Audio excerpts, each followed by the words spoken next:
Hello and welcome, fellow patriots. Today we have the highly requested and anticipated inexpensive stock stiffening procedure I promised you. This will work on any caliber as long as it's a Savage Axis stock. I recommend using the Famowood glaze coat. I'm using this one because the small box is inexpensive, around $25, readily available at your local hardware store, and I've used it before. This is the same epoxy clear coat that you'd use on bars, tabletops, frames, and other projects. Here are some things that you'll need to gather before you get started. The epoxy adds minimal weight and bonds permanently with the stock. The overall weight increase should only be 1/2 to 3/4 of a pound.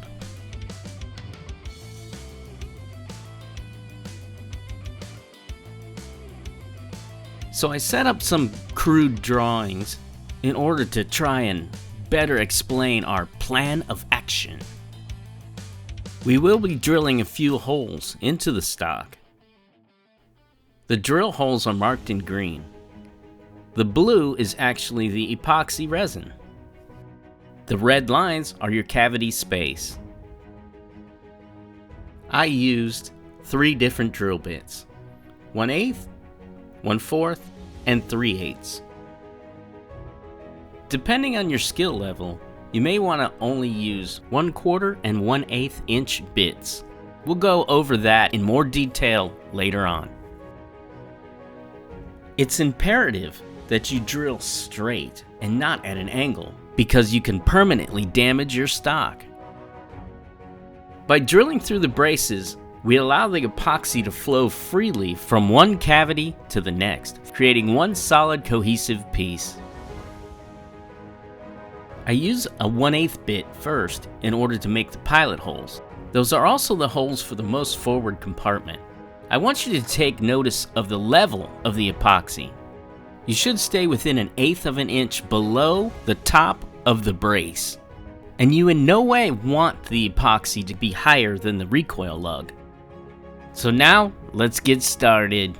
As always, before you start any kind of maintenance or upgrades or anything to your firearms, please make sure they've been checked and cleared before you begin. We have to remove the magazine and the bolt, and we'll be good to go.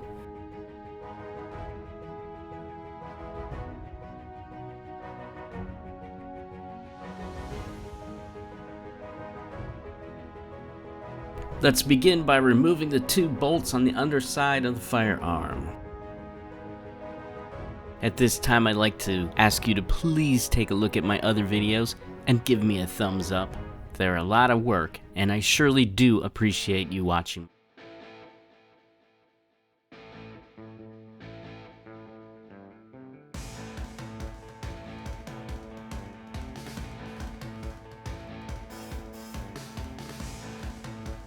Notice that the trigger guard has a small square appendage. The appendage hooks under the hand grip and gives you the proper orientation for the trigger guard. It also helps hold it firmly in place.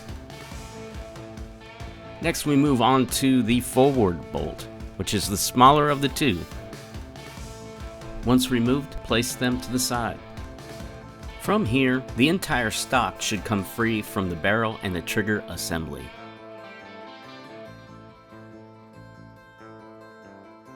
It's time for us to remove the rear sling mount.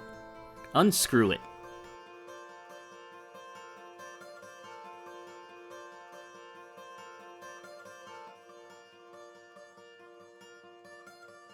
Now it's time to remove the recoil pad.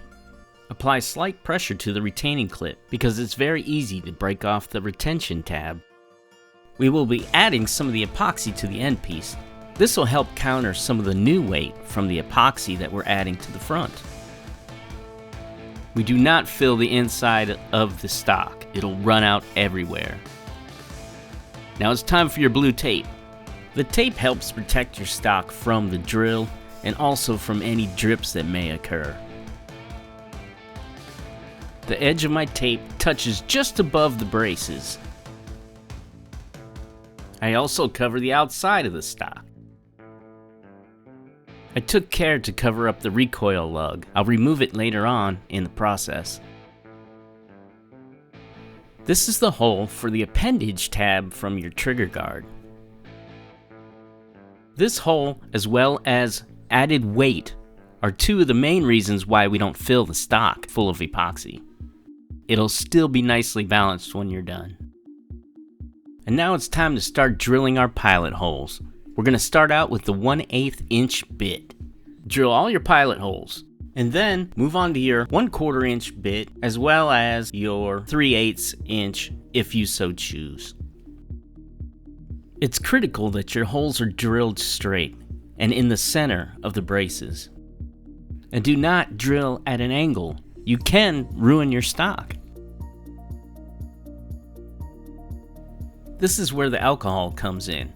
You want to clean out all the crevices and make sure you get all the debris, any extra gunk, grease, oil. Doing this assures that the epoxy will adhere properly. Here you can see I have the whole area taped off. It's not quite that messy, but you never know. We have to make sure that the stock is completely level. This ensures that the epoxy will flow properly. We also have to make sure that it dries completely flat and in no way will touch your barrel once it's reattached. You will have to wrap the recoil pad with the blue tape in order to stop the epoxy resin from running out along the sides of the retention tab.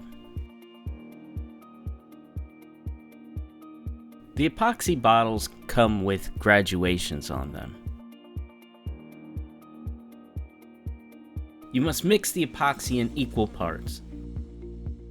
I actually mixed a lot more than what I needed. So to help you, I marked the bottle here in blue. Let this be just a good guesstimate for you. I feel that it's better to have more than not to have enough.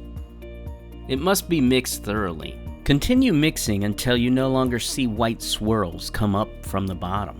Once the epoxy mixture starts reacting with one another, it gets quite hot. It actually smoked and melted my container a little bit. The instructions recommend that you transfer the epoxy to another cylinder. However, we're not using it for that application, so there's no need to do that. So I begin to pour the epoxy. You can see the mixture flow through the drilled holes from one compartment to the next. Continue to fill the compartments until the epoxy is just below the top of your braces. Do not overfill. The epoxy easily wipes off, especially when it's wet. I loosen the tape in order to check the level near the recoil lug and also on the tip. Make certain that your stock did not go out of level. And make sure that you did not overflow the epoxy. Remember, you want to stay just below the brackets.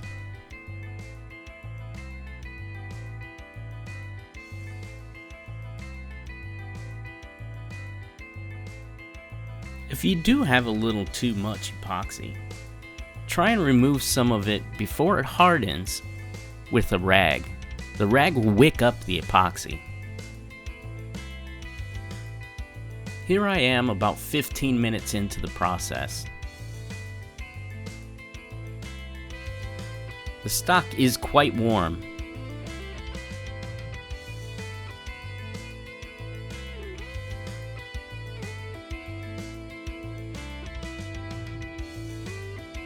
I pull away the tape and try and clean off some of the excess goo. It cleans off nicely. Once again, check your recoil lug and check the tip. This is probably my last chance to remove any excess epoxy.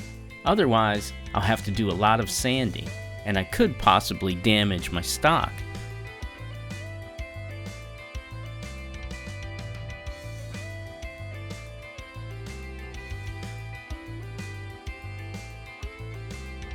Make sure that recoil lug is clear, and then let it sit. Oh, and I almost forgot. The recoil pad. Don't forget to fill the recoil pad to that level that we talked about earlier. You still should have a little bit of epoxy left and it should still flow. If not, you'll have to mix some because you want that slight counterweight.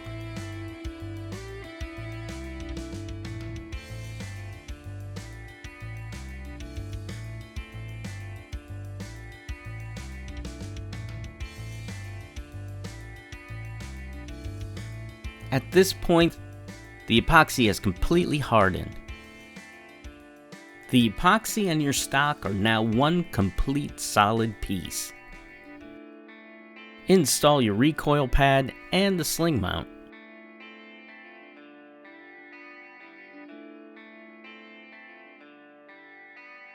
Here's the new balance point.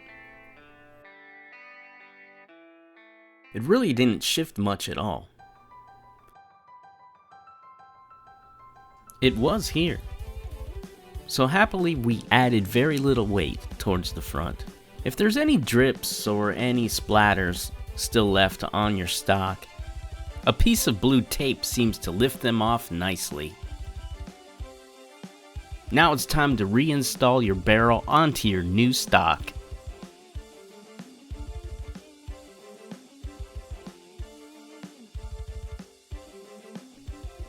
Begin by placing the barrel with the trigger assembly into your new stock.